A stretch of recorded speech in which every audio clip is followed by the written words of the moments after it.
examination, it was found that she has bilateral patella luxations worse on the left-hand side. And so I'm popping that patella in and out as we speak. This was, I felt like this was a grade 3 luxation on the left side and a grade 2 on the right side.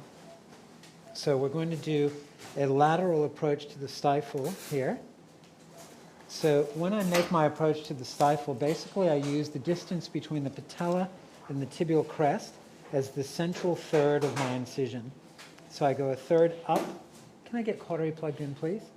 I go a third up from the patella and a third down from the tibial crest.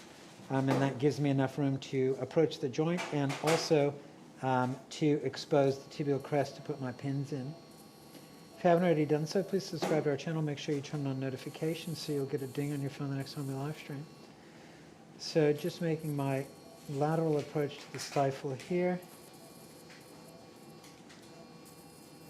And as always, if you can just let us know where you're watching from. So that's my tibial tuberosity right there. And you always, always, always want to make sure that you do a complete stifle exploratory so that we know whether the cruciate ligament's affected or not. And that's important to know because in dogs that have chronic patella luxations like this one, sometimes when they have an acute exacerbation of the lameness, it's because the cruciate ligament is ruptured. So we want to make sure that that's not the case. And so I didn't get any hint of any cranial jaw instability on physical exam, but I'm still going to look at that cruciate ligament. So I'm doing my parapatellar approach here. When I do my parapatellar approach, I always go right up to the patella tendon.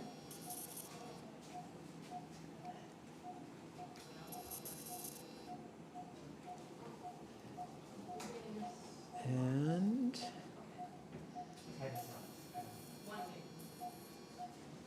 all right, so I'll just get you to hold on to that, please, Melissa. Might be getting a little bit light. Yeah. This dog was a little bit hypertensive, so we were kept our anesthetic levels maybe a little bit low. But now that we are operating, it's reacting to that a little bit, and so we are going to just give it a minute.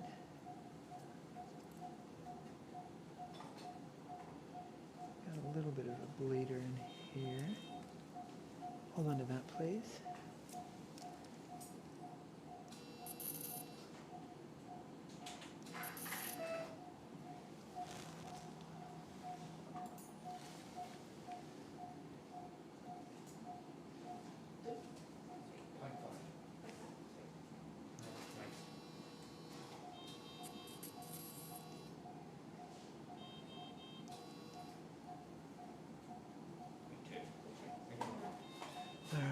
So, then we'll go ahead and luxate the patella, remove that.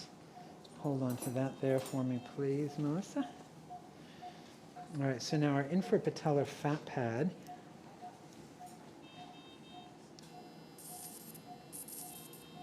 Just going to incise through that so we can get a better look inside the joint.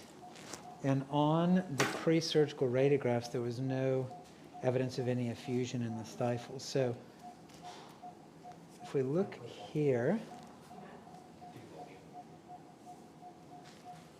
you should be able to see the cruciate ligament right there, which is very nice and bright and white and glistening. So that's in good condition. Can I please get some saline and some 3O PDS? So that's the, actually, you know what? I'm not finished inside the joint because that patella groove is a bit shallow, and basically I'm looking at whether the patella in the groove is going to be more or less than 50% sticking out. And it's kind of borderline. What I'll do is I'll do my tibial crest transposition, then I'll go back and reassess, decide whether I need to deepen the groove. So, just hold that up like that for me, please.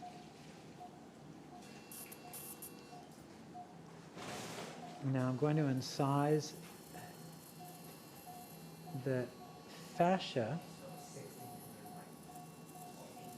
over the cranial tibial muscle, and then we'll get a Hohmann retractor and reflect that. So we'll lay it down like that. Let me just see what's going on. Up here I've got a little bit of bleeding still. Just annoying bleeding, not dangerous bleeding.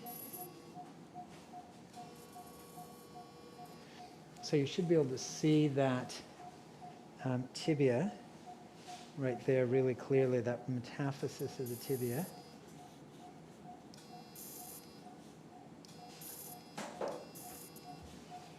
And I'm just going to expose that a little bit more. All right, so now what I'm going to do is use, I need an oscillating saw, please, rather than a sagittal.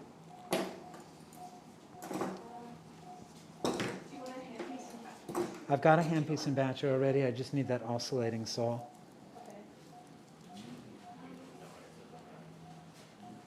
So there's a question, do I account for femoral and tibial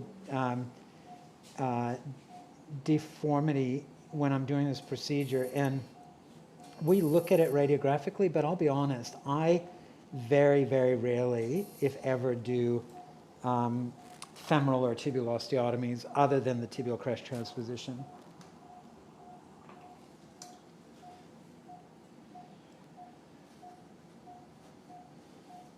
So just waiting for our oscillating saw.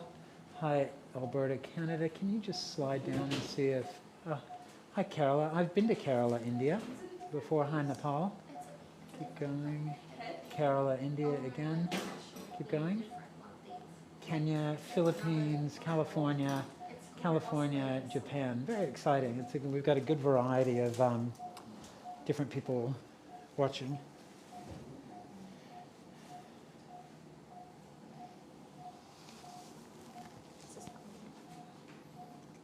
I'm just taking the periosteum off that tibial shaft there, so let's see if you can see that. All right, so just waiting for our oscillating saw. We'll need a blade as well.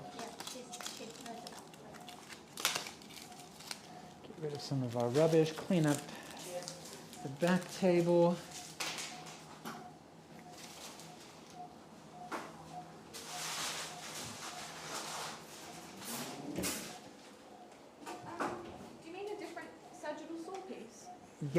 Yeah, so it'll be an oscillating saw. Instead of this one, this is for the pneumatic. Oh, that's right.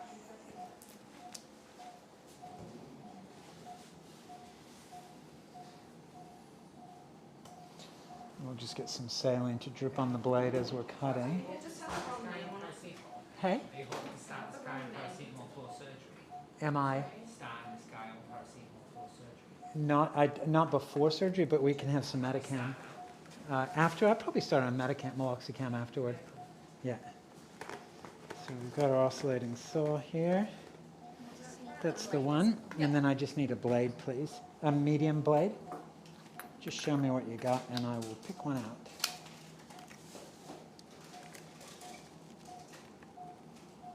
Yep.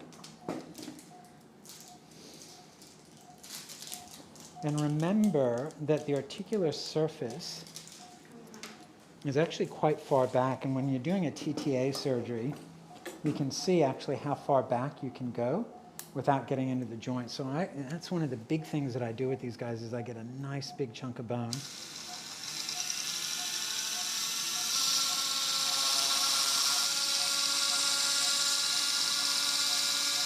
And I'm going to leave the distal periosteum intact.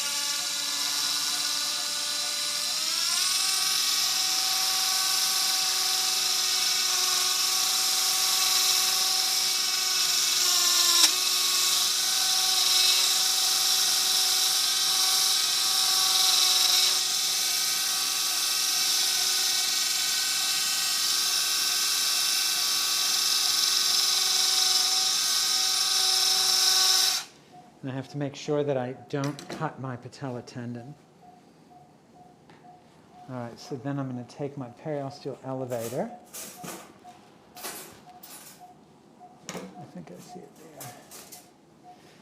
All right, and then I'm just going to snap this. Okay, and so that distal periosteum is still attached there. Okay, and then we'll take that out. And can I get a pointed reduction, a small pointed reduction forcet, please?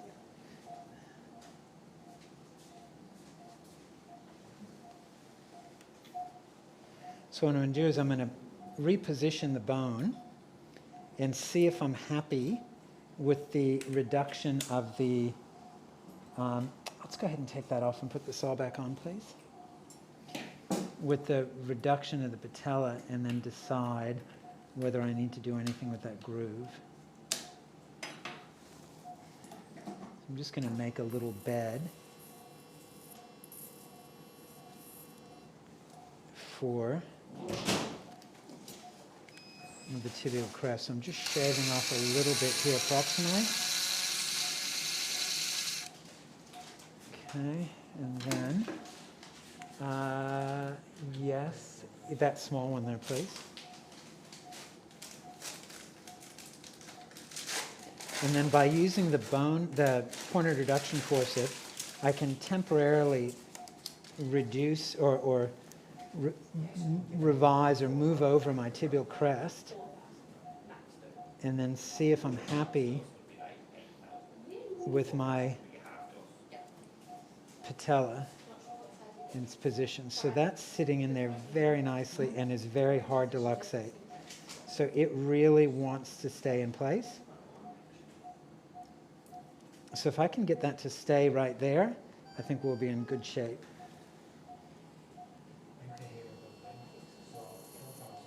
So can I get some maybe 0.45 pins, please? Thank you. And they're just underneath the cart there. Thank you.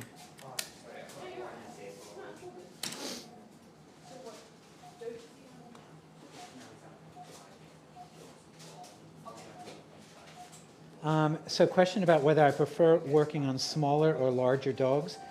Generally, I think larger dogs, just because the bits are bigger and it's easier to...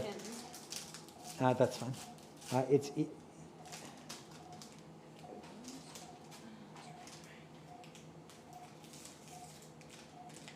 Is that the new sealer? Yeah.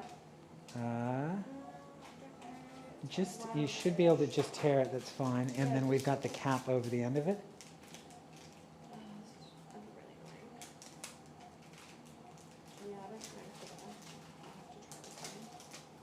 That's sealed. Yeah, just cut it, but don't cut through that. Don't cut through the little cover over the end. That's great.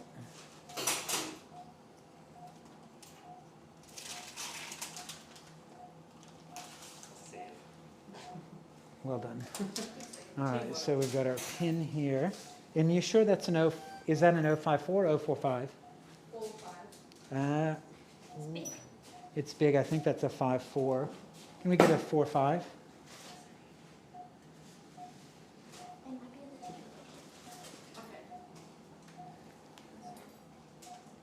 Let me have a look at that. Yeah. 5.4. See, that looks like a 4.5 to me. Yeah, that does look a bit smaller.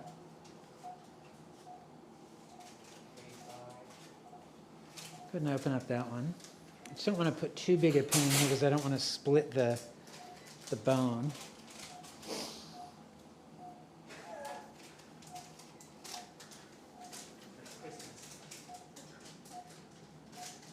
Just seeing if that's actually probably okay.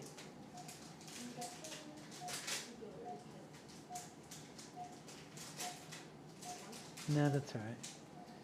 I'm just comparing. So you want the pin size to be less than 30% of the diameter of the bone. So that's the same.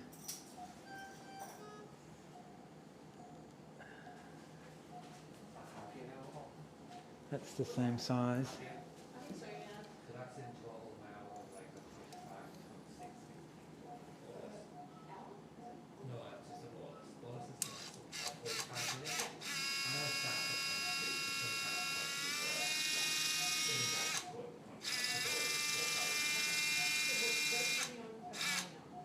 advancing until I exit the caudal cortex.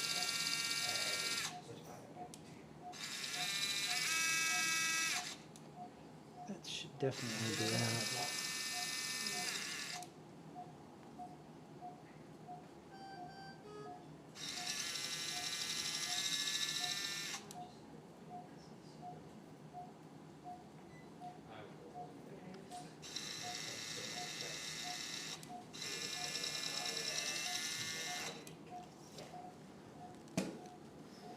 You know what I'm going to do is I'm going to take that out and split it in half so that I know how long my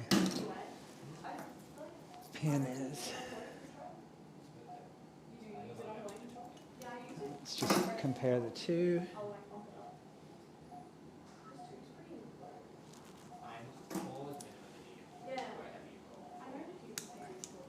Right, so now I've got two pins the same size, which I should have done in the first place.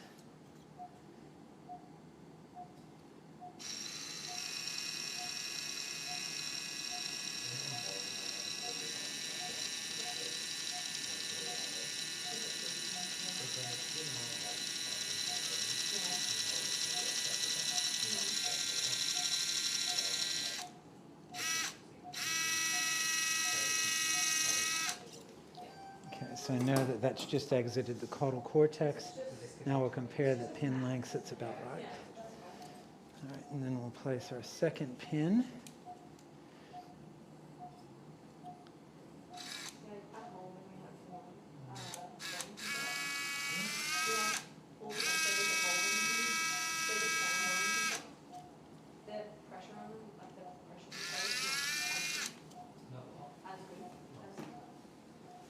All right, so I'm happy with that.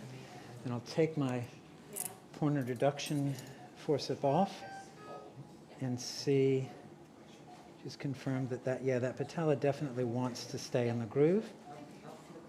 So that's great. So I'm not going to have to deepen that groove at all. So hold on to that. And I'm going to use my suction tip to bend my pin over.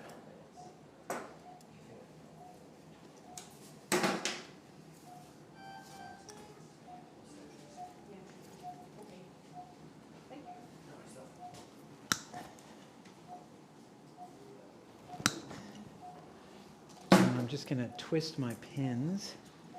The direction that they're going, if I twist them up a little bit, they're going to be less prominent. Just like that. All right, so let's have another feel. That feels great. Now the other thing that I'm going to do here is I'm going to imbricate a little bit. So let's go ahead and flush the joint out. Luxate that a little bit. Is suction turn on?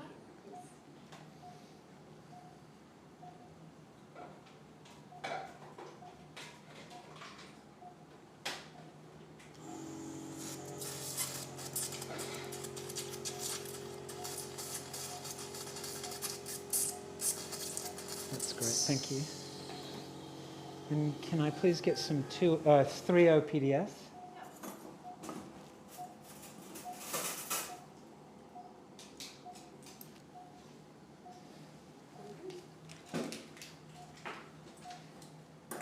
So I don't use a tension band as long as I've kept that distal periosteum intact.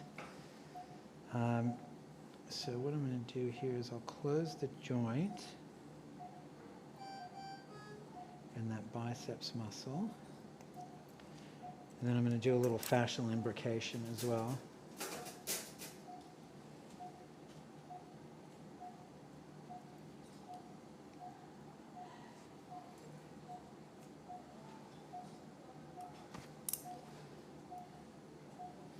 Just leave my hands a little bit longer.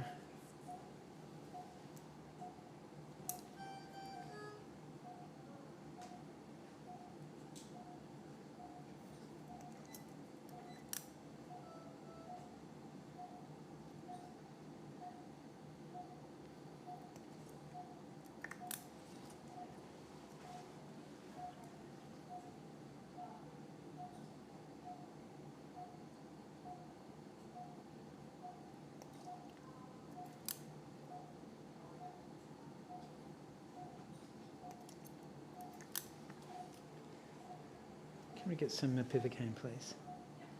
Just a full dose. Someone's asking if you would do a medial release. So if I have a grade 4, I will do a medial release. Otherwise, I just don't think you need to, because it's if it can spontaneously reduce, then there's enough medial fascia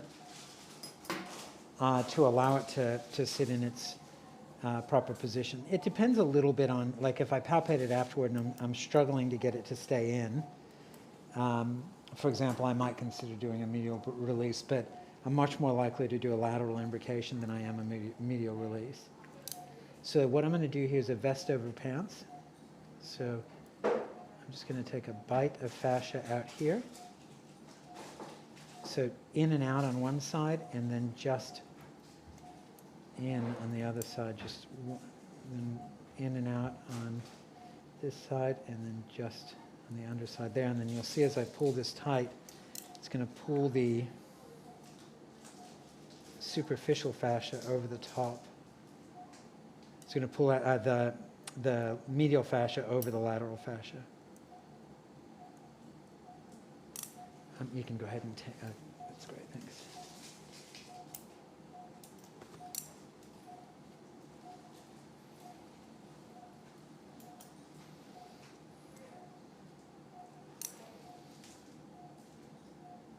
So nice big bite there, and then just partial, or one pass on the medial side. So full thickness there, and then partial there.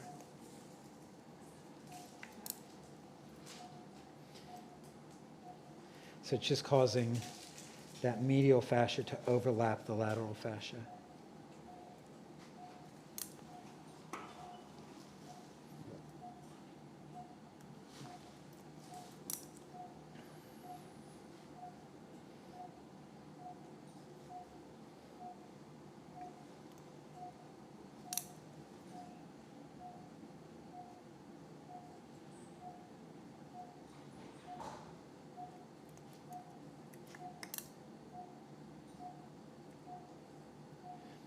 The other thing you can do is just take a crescent-shaped bit of the fascia out so that when you close it, it'll be tighter.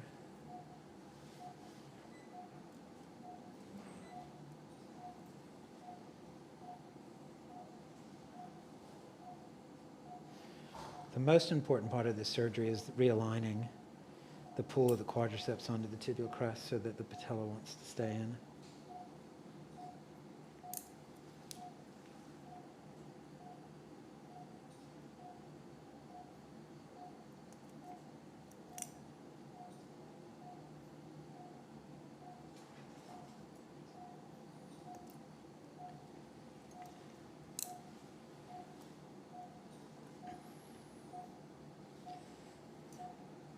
If I haven't answered your question, I will go back and look at the whole chat before I log out and make sure that I've answered everything.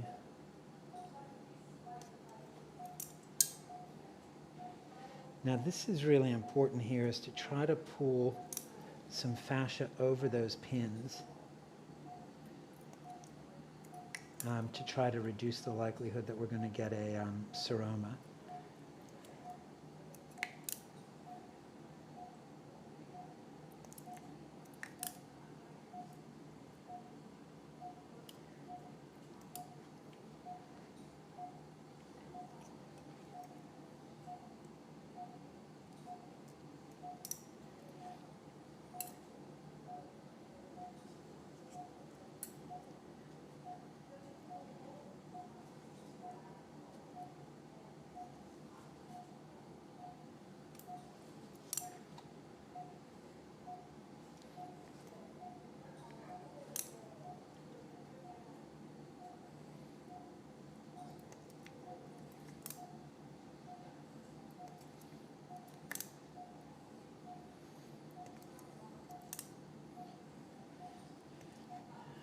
So see how nicely we've covered those pins up.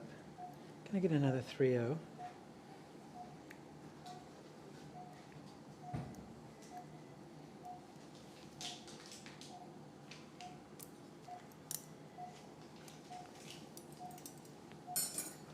And now I should not be able to luxate that patella, which I cannot. That's not going anywhere.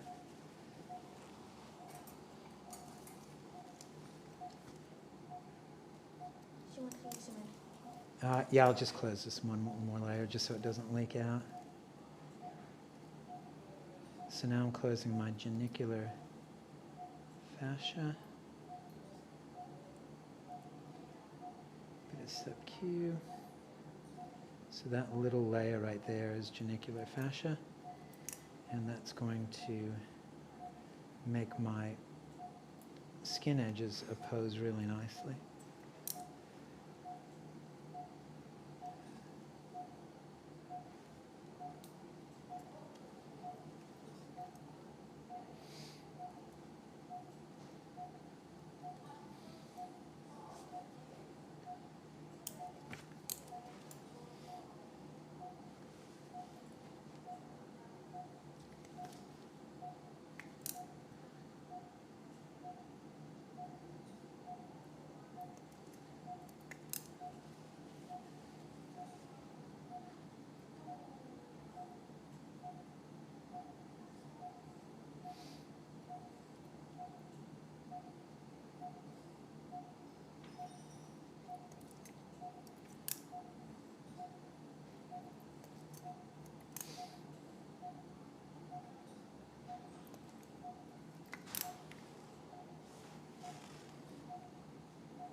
If you just use that genicular fascia, you don't get any bunching up of the skin at the skin edge, so it looks really nice when you do your intradermal layer.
I'm heading to the airport from here to fly to Sydney to teach 2 courses tomorrow and the next day.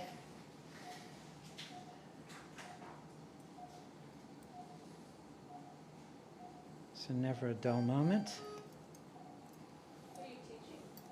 I'm teaching an XLAP, a beginner's XLAP course tomorrow, and then beginner's wound reconstruction on Friday.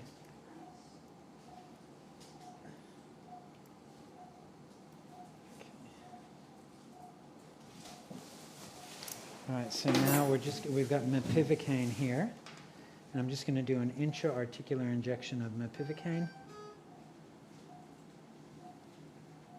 And just make sure that I'm in the joint.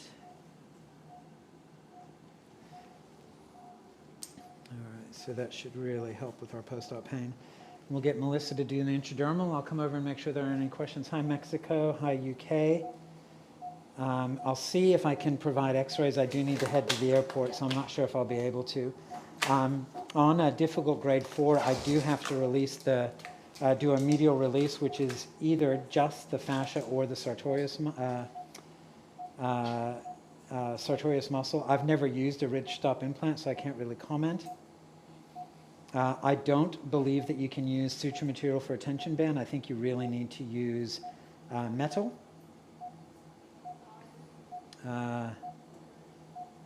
Kenya. So if you do a transposition and you still can't get the patella to sit in the groove, either you haven't pulled it over far enough, or you have to release the fascia, or you have to deepen the groove. And I'll consider all those different possibilities when I'm deciding what to do. Hi, Bulgaria. Hi, Egypt. Hi, Alberta, Canada. I think I've already answered that. Yeah, so that's pretty much it. Again, if you haven't already, South Korea. If you haven't already done so, please subscribe to our channel. Make sure you turn on notifications so you'll get a ding on your phone the next time we live stream. Thanks a lot for